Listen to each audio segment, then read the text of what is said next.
আগামী মাসেই বাড়ছে বিদ্যুতের দাম। নিয়ন্ত্রক সংস্থা এনার্জি রেগুলেটরি কমিশন বলছে চলতি সপ্তাহে গণশুনানি শেষ করে মে মাসে নতুন দাম চূড়ান্ত করবেন তারা। সেটি হলে জুন থেকে গ্রাহকদের গুনতে হবে নতুন দাম। জ্বালানি তেল, এলপি গ্যাসের পর বিদ্যুতের দাম বাড়লে তা মরার উপর খাড়ার ঘা হবে বলে মনে করছেন সাধারণ মানুষ। এবার অগ্রিম আয়কর বাড়ছে ব্যক্তিগত গাড়ির নিবন্ধন কিংবা নবায়নে। এছাড়া দামি মোটরসাইকেল মালিকদেরও দিতে হবে আয়কর। বিমান কিংবা হেলিকপ্টারেও থাকছে একই বিধান। আর করজাল বিস্তৃত করতে কার্যক্রম নেওয়া হতে পারে ইউনিয়ন পর্যায়ে। হাজার বাড়িয়ে ব্যক্তির করমুক্ত আয়সীমা 4 লাখ টাকা করার অনুমোদন দিয়েছেন প্রধানমন্ত্রী। চালু হচ্ছে সম্পদকর ব্যবস্থাও।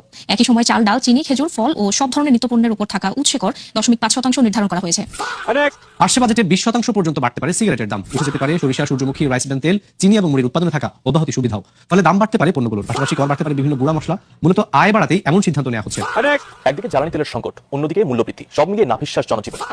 অব্যাহত লোডশেডিং এর মধ্যেই বিদ্যুতের দাম বাড়ানোর প্রস্তাব করেছে বাংলাদেশ বিদ্যুৎ উন্নয়ন বোর্ড বিপিডি। পাইকারি মূল্য হার 6 টাকা 99 পয়সা থেকে বাড়িয়ে 12 টাকা 91 পয়সা করতে চাই সংস্থাটি।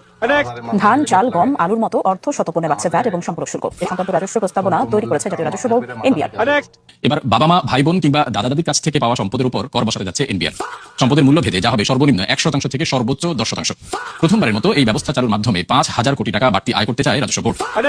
বাজার করতে গিয়ে রীতিমতো হিমশিম খাচ্ছেন সাধারণ ক্রেতারা। মাত্র 1 সপ্তাহের ব্যবধানে 1 ডজন ডিমের দাম 15 টাকা বেড়েছে। সপ্তাহের ব্যবধানে বাজারে নতুন করে চাল, চিনি, ডিম, পেঁয়াজের মতো কিছু পণ্যের দাম বেড়েছে। এখনো সংকট আছে বোতলজাত ভোজ্য তেলের। দামের এমন ঊর্ধ্বমুখী প্রবণতায় বিপাকে পড়েছে সীমিত আয়ের মানুষ।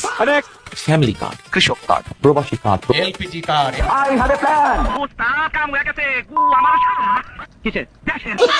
বাঁচাও বাঁচাও।